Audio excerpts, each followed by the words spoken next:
Bienvenidos, bienvenidas a esta tercera parte del segundo programa de Siguiendo sus Pasos.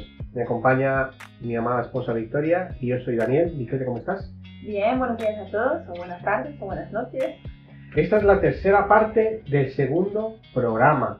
Parece increíble que hayamos tenido que partir un programa en tres, pero estamos tratando un tema muy importante y un tema muy largo. ¿Te recuerdas cuál era el tema? ¿Podemos fiarnos de la Biblia? Podemos fiarnos de la Biblia, un gran tema. Y hasta ahora hemos visto, tanto el Antiguo Testamento, hemos hablado de todos los documentos que prueban la veracidad del Antiguo Testamento, hemos hablado del idioma, hemos hablado de sus autores, hemos hablado un poco de la temática y luego pasamos a los Evangelios. En los Evangelios hemos estado hablando sobre la historia de un personaje muy especial llamado Jesús de Nazaret. Es una historia vista desde 4 puntos de vista. ¿Tú te acuerdas de cuáles son los 4 autores de los Evangelios? Marcos, Mateo, Lucas y Juan. Hemos hablado de las pruebas que demuestran la existencia histórica de Jesús de Nazaret. Hemos hablado de cuánto tiempo tardaron estos 4 autores en escribir sus libros, que realmente fueron muy poco tiempo desde la vida de Jesús hasta la creación de estos libros.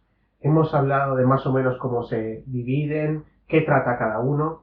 Y ahora vamos a hablar de las consecuencias, porque la vida de Jesús trajo consecuencias muy grandes para el mundo y también para el mundo judío. Sabes que a partir de Jesús hubo una especie de cisma entre el judaísmo y el judaísmo cristiano. Sí, porque era más factible que los primeros creyentes fueran personas que ya tenían como la historia anterior a ella asimilada. ¿Se entiende? Sí, te entiendo. Los primeros cristianos tenemos que entender que venían de ascendencia judía. Ellos eran los que habían sido los receptores de las promesas. Ellos eran los que entendían mejor que nadie que Jesús era el Cristo. Exacto. Pero después el Evangelio empezó a expandirse y empezaron a entrar otras personas que no eran de ascendencia judía, pero que sí que creían en Jesús. Lo que la Biblia llama Gentiles. Gentiles o griegos. Es curioso que llame griegos, debido a que el fondo histórico, la cultura que había de fondo, era la cultura greco-romana. Por lo tanto, todo lo que no fuese judío era griego. Entonces, lo que pasó con estas personas es que al pasar el tiempo, pocos conocían o bien a Jesús o bien a personas que hubieran estado con Jesús. Entonces, al nacer nuevas comunidades, era necesario enviar instrucciones para estas nuevas comunidades.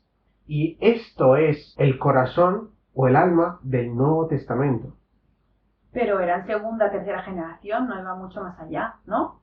Correcto, pero como todo era nuevo para ellos, era necesario que aprendieran a comportarse. También era necesario empezar a distinguir el culto judío al culto cristiano, porque las cosas cambiaron después de Jesús. Entonces, como empezaron a cambiar, era necesario cambiarlo todo.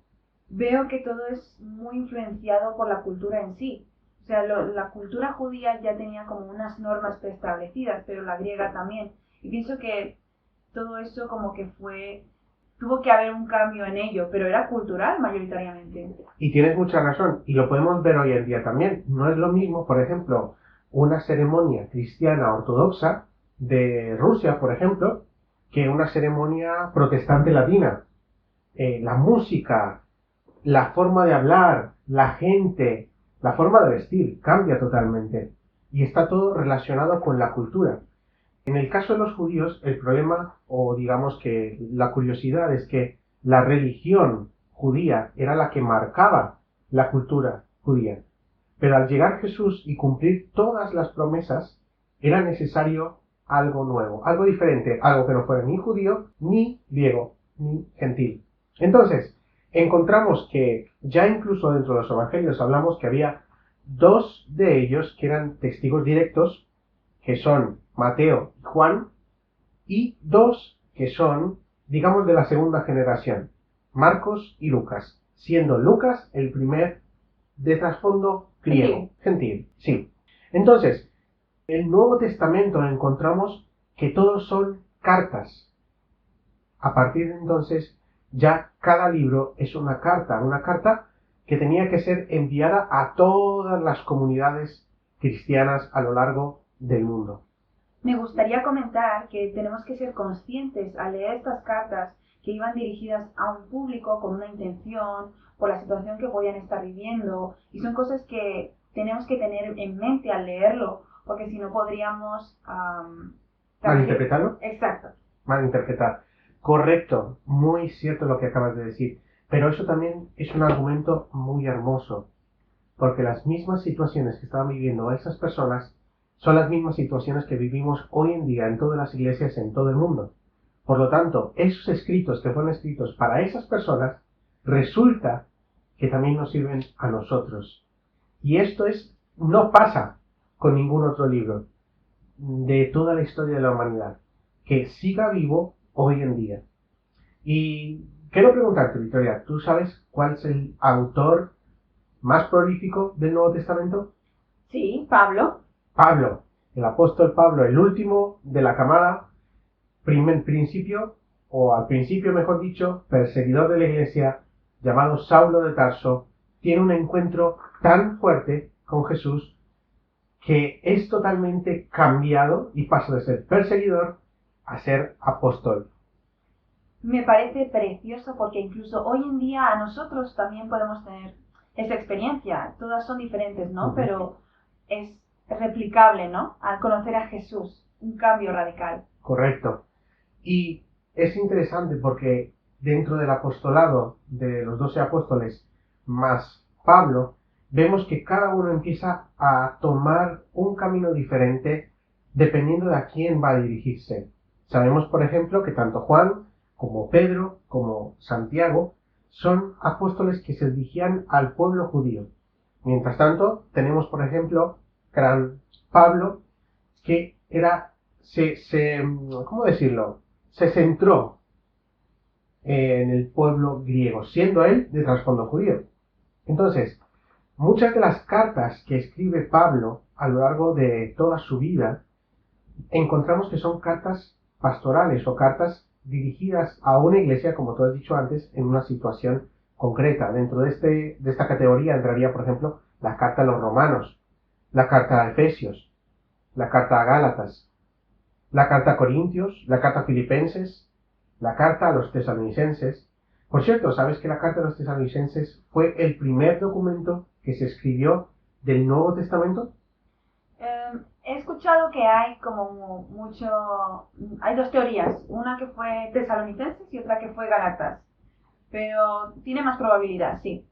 Correcto. Lo que los diferencia es que la carta de Gálatas está hablando a una iglesia ya formada con una problemática muy concreta, mientras que la carta de los tesalonicenses se muestra como una carta muy joven a una iglesia muy bebé. Y si seguimos el ritmo de la historia o los viajes de Pablo, vemos como primero fue a Filipo, o digamos la capital de Macedonia, y a partir de ahí fue bajando hacia Corinto, que era la parte más sur de Grecia. Por lo tanto, era más probable que visitase o que mandara una carta a estas iglesias más que a la región de Galacia, que estaba más en el este, que fue la que visitó después. Entonces, es muy interesante que Pablo tomase tanto tiempo en escribir a iglesias.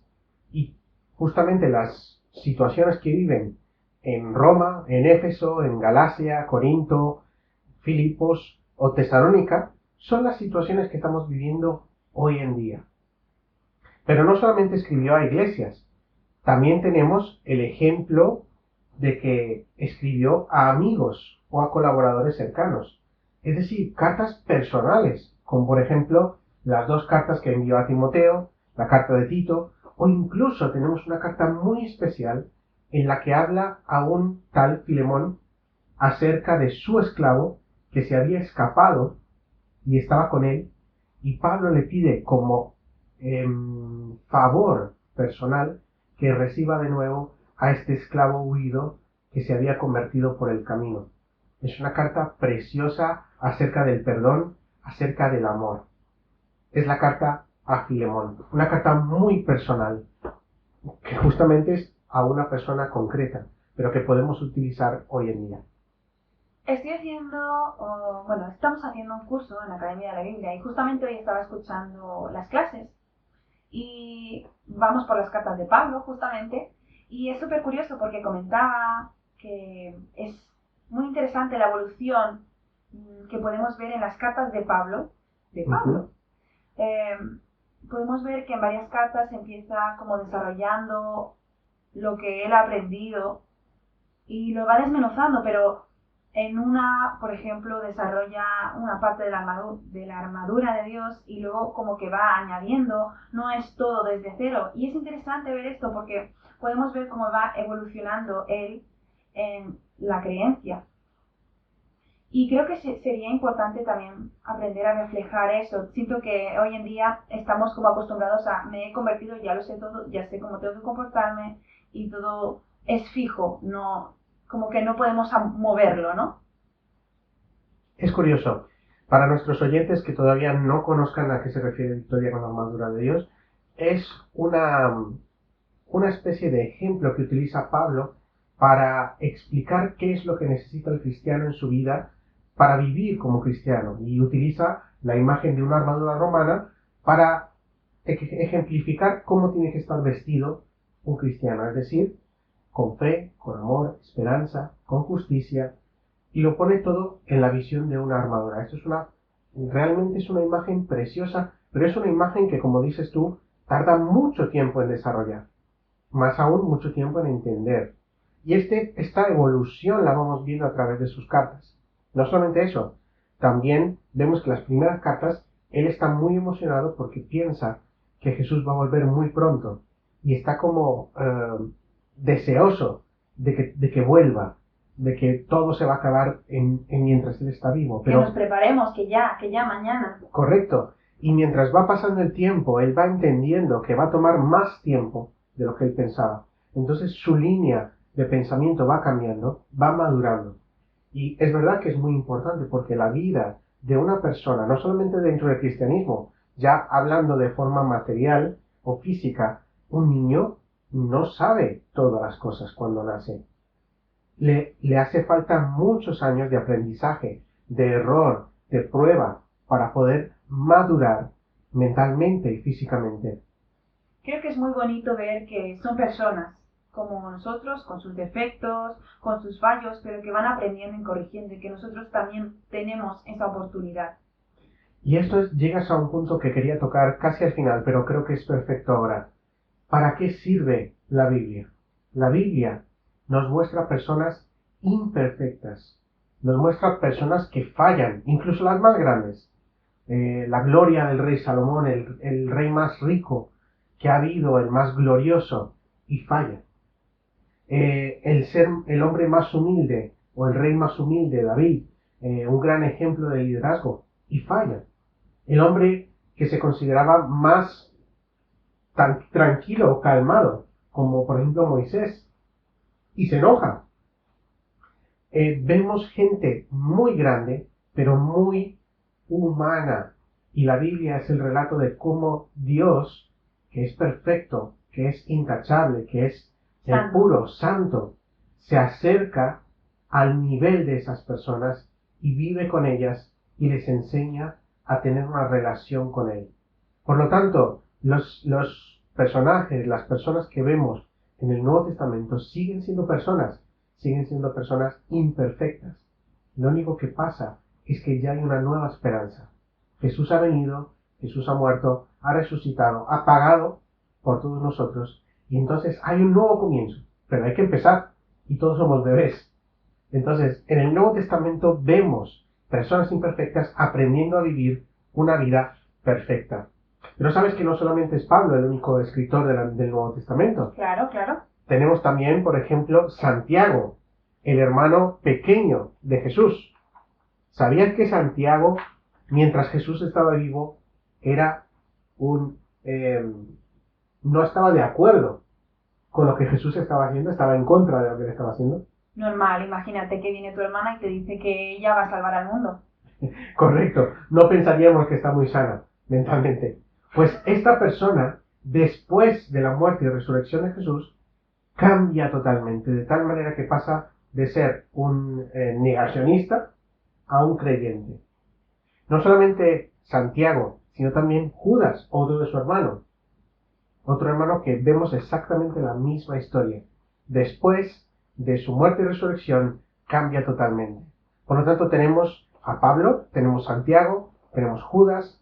También tenemos, por ejemplo, al apóstol Juan, que escribe 3 cartas, 3 hermosas cartas relacionadas con el amor. Tenemos también al apóstol Pedro, 2 cartas sobre la fidelidad en tiempos de necesidad o en tiempos de persecución. Pregunta. ¿Es el mismo Juan en los 3 Juanes que aparecen en plan Evangelio, primera, segunda, tercera de Juan? Y teóricamente tenemos deducido que Apocalipsis también lo escribió Juan.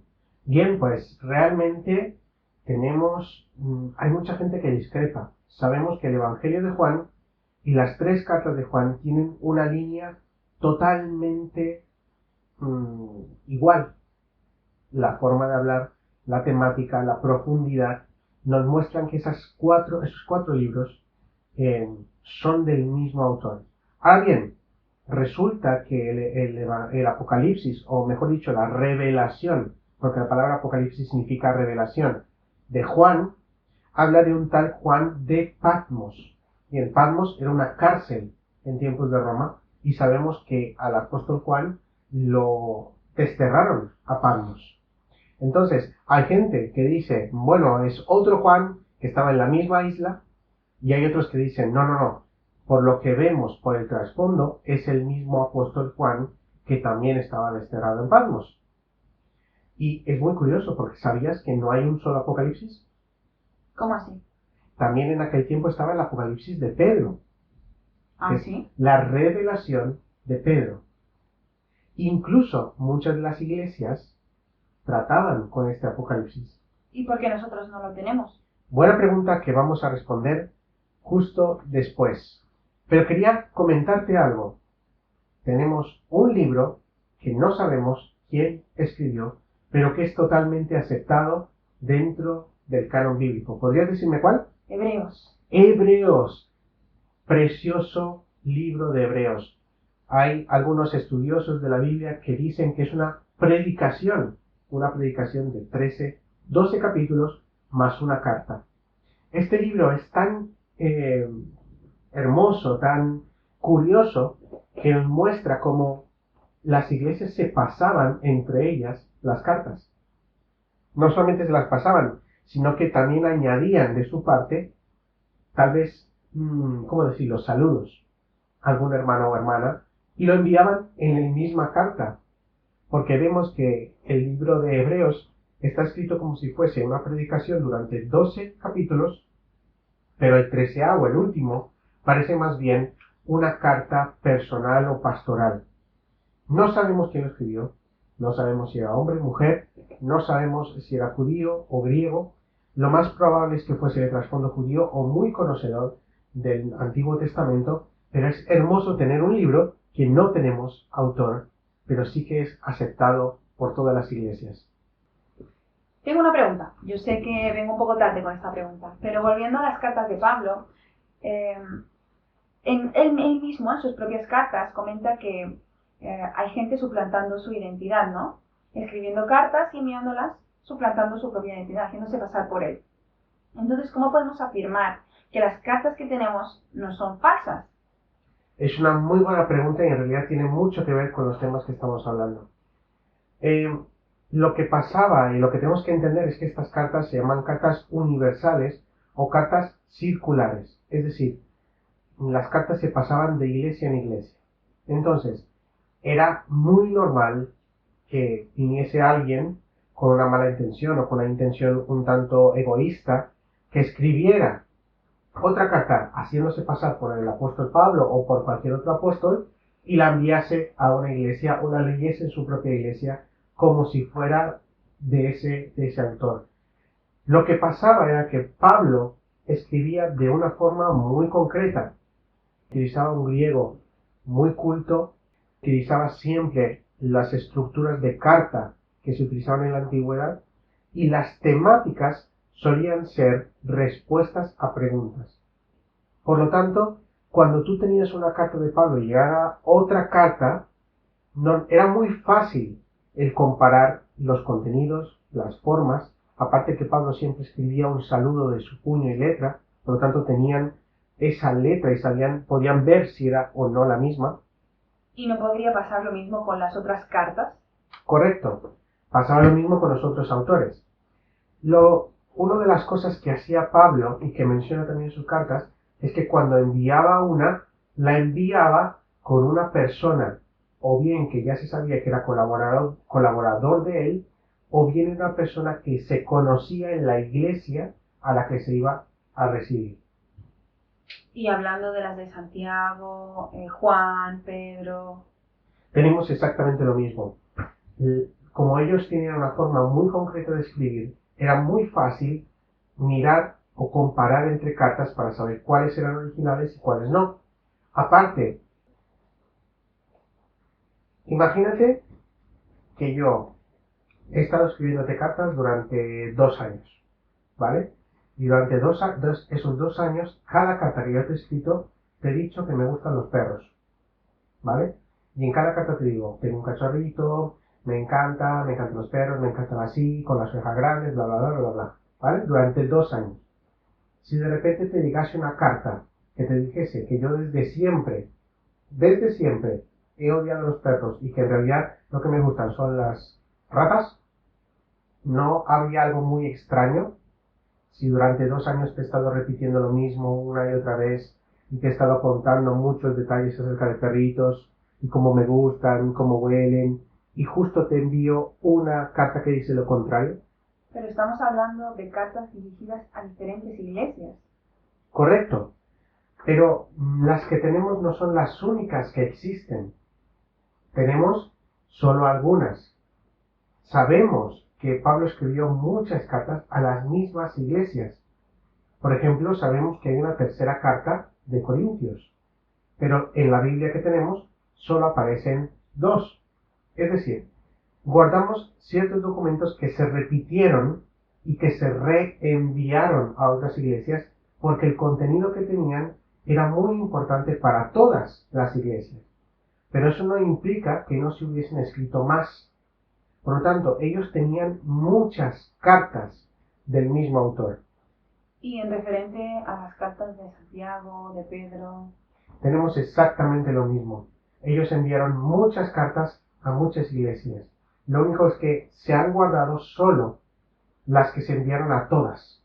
Piensa que hubo un evento muy grande que duró, casi 2 siglos, que fue el establecimiento del canon de la Biblia. ¿Qué es eso? Es una muy buena pregunta. Primero, la palabra canon está en latín, me equivoco. Deriva del griego y viene a significar una vara de medir. Por lo tanto, cuando algo está dentro del canon, significa que todo lo demás se puede comparar con ese algo para ver si es lo mismo o no. Entonces todos los libros que están aceptados en la Biblia que tenemos hoy en día han pasado estas taras. Exacto.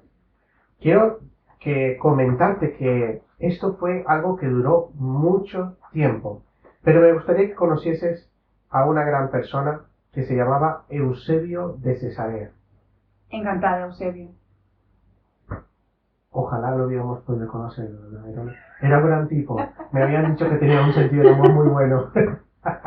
Bueno, Eusebio de Cesarea, bromas aparte, vivió en el siglo IV y este hombre elaboró una lista sobre 4 categorías en las que podían meter los libros para saber si eran fiables o no.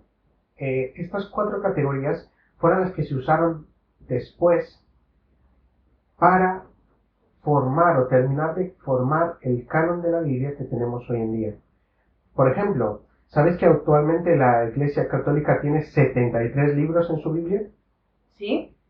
Tiene 46 libros para el Antiguo Testamento y 27 para el Nuevo Testamento. Pero, por ejemplo, las iglesias protestantes tienen 66 libros. Es decir, tienen 39 para el Antiguo Testamento y 27 para el Nuevo Testamento. Perdón, 39 para el Antiguo Testamento y 27 para el Nuevo. Creo que sería interesante mencionar las distintas ramas, o sea, cómo se va diversificando ¿El cristianismo? Sí. Sí. Esto lo hablaremos más adelante. Lo único que quería decirte es que, por ejemplo, existe una categoría de libros del Antiguo Testamento que se llaman deuterocanónicos, fuera del canon. Y es que nosotros utilizamos el canon judío del Antiguo Testamento, su Biblia. Y en su Biblia hay unos ciertos libros. Pero la Iglesia Católica utiliza esos libros además de otros que considera igual de importantes, que están fuera de ese canon. Pues lo mismo pasó con el Nuevo Testamento. Había libros que se utilizaban para enseñar en el siglo I, pero que no entraron dentro del canon oficial o cerrado del Nuevo Testamento. ¿Pero se pueden encontrar estos libros? Se pueden encontrar. Y un ejemplo, el libro de Hebreos, al principio no estaba dentro del canon, porque no se sabía qué autor es. Lo que pasa es que con el tiempo y con muchos debates, se llegó a la conclusión de que era necesario para el estudio de la vida cristiana. Volviendo al señor Eusebio, a nuestro querido amigo Eusebio, él dijo 4 categorías, y mira, son muy importantes. La primera categoría son los libros que eran aceptados por todas las iglesias cristianas, sin excepción. Estos libros se llamaban, a ver si lo puedo decir, homologumenea. Es muy extraño esta palabreja, pero significa básicamente libros aceptados por todos, ¿vale? Por tanto, con estos no había dudas. Todos los que eran aceptados por todos estaban dentro del canon. Un ejemplo, los 4 evangelios. Lo segundo era los libros que estaban en duda, es decir, que no se sabía muy bien o que no eran aceptados por toda la cristiandad. Es decir, imagínate que hubieran 20 iglesias que eran aceptadas por 18 iglesias y 2 de ellas no lo aceptaban, ¿vale? Estos libros se llamaban antigómena, esta categoría, digamos. Aquí entra, por ejemplo, la epístola de los Hebreos, la epístola de Santiago, la epístola de Judas, la segunda de Pedro, la segunda y la tercera carta de Juan y el Apocalipsis de Juan. Eran aceptados por la mayoría, pero no por todos. La tercera categoría se llaman los libros espurios, o los libros que servían para enseñar, pero que no eran inspirados por Dios. Como por ejemplo, el Apocalipsis de Pedro, los Hechos de Pablo, y 2 libros muy interesantes. Uno que se llamaba El Pastor de Hermas, que justamente este nombre, Hermas, aparece en Hechos de los Apóstoles, y la Didache o Didache, que eran dichos de Jesús que no fueron escritos en los libros, pero que se utilizaban para enseñar. ¿Vale? Esta tercera categoría, normalmente estos libros, algunos aparecen en el canon o otros no. El documento Q es diferente, porque el documento Q no tenemos ninguna copia, es más bien una especulación. Creemos que existía porque los versículos que aparecen en los 4 evangelios son copiados literalmente, entonces da la sensación de que fueron copiados del libro anterior que no tenemos, ¿vale? Es diferente. Por último, la cuarta categoría son los que decididamente son falsos o decididamente son totalmente contrarios a la doctrina cristiana tradicional. Entonces, el canon de la Biblia se formó por personas, tenemos que entender esto, durante mucho tiempo, durante varios concilios. Dentro de esos concilios hubo meses y meses de debates, de estudio, de preguntas a todas las comunidades de cristianas para ver qué libros incluir dentro del canon, qué libro iba a ser la norma y cuál no.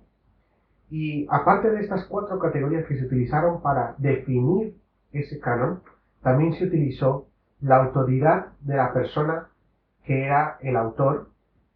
Por ejemplo, no era lo mismo que escribiese el apóstol Pedro, que escribiese un cristiano de la iglesia de Roma, por ejemplo, no era lo mismo. Pedro tenía más autoridad, por lo tanto se consideraba canon al escrito de Pedro. Otra cosa es se juntaron todos los documentos y a través de que se ven los documentos se ve una línea de pensamiento. Todo lo que difería de esa línea de pensamiento ya se ponía en duda. Y ya te digo, fue durante muchísimo tiempo, pero al final quedó totalmente cerrado. De tal manera que estamos de acuerdo en que lo que está escrito en el canon fue inspirado por Dios. Esto es muy importante. Entonces, después de haber visto toda la Biblia, el Antiguo Testamento, los Evangelios, el Nuevo Testamento, hemos hablado de los idiomas, de la autoridad, hemos hablado de las copias que tenemos hoy en día, hemos hablado de las diferentes versiones, hemos hablado de la historicidad y la veracidad que hay detrás. Lo que podemos ver es un documento muy complejo, muy grande. La Biblia, 66 libros en nuestro caso, ya veremos mucho más adelante las diferencias entre la Iglesia Católica y la Iglesia Protestante, la Iglesia Mormona, la Iglesia de los Últimos Días o, por ejemplo, los ortodoxos, diferentes ramas del cristianismo. Pero todos partieron de la misma base. Y es muy importante que tengamos en cuenta que este libro es más que un libro. Me gustaría dejaros con unas cuantas preguntas, y es si este libro, que ha estado cambiando vidas desde hace 2000 años, ¿qué tiene que lo hace diferente a los demás? Tiene que tener algo que haga que vidas sean transformadas durante tanto tiempo. Las situaciones, las personas que vemos en este libro, ¿siguen siendo actuales? ¿Podemos realmente reconocernos a nosotros mismos en estas personas? Si es así, si son actuales, entonces podemos decir que las respuestas que ellos recibieron a sus problemas, a sus situaciones, son útiles hoy en día también. Porque si es así, significa que este libro es el más importante de toda la historia de la humanidad, porque es el que responde a las preguntas más importantes de toda la historia de la humanidad. Si este libro es verdad, entonces tenemos en nuestras manos el modelo, ¿cómo decirlo?, el manual de cómo ser un ser humano en esta tierra. Por lo tanto, es un gran tesoro. Así que me gustaría que reflexionáramos sobre estas preguntas. ¿Nos darías un adelanto para el próximo programa? Sí, a partir del próximo programa, ya teniendo una base que es preguntarnos cuál es el problema de la humanidad, que lo hablamos en el primer programa, después de dejar claro, después de 3 programas, la autoridad y la veracidad de la Biblia, vamos a empezar a conocer cuál fue la respuesta que Dios dio a los problemas del hombre. Es decir, quién es Jesús de Nazaret y por qué tenía que morir por ti y por mí. Empezaremos a hablar de ese tema que va a ser muy largo, pero va a ser una aventura increíble. Suena súper interesante. Así que muchas gracias por escucharnos. Nos vemos en el próximo episodio de Siguiendo sus Pasos.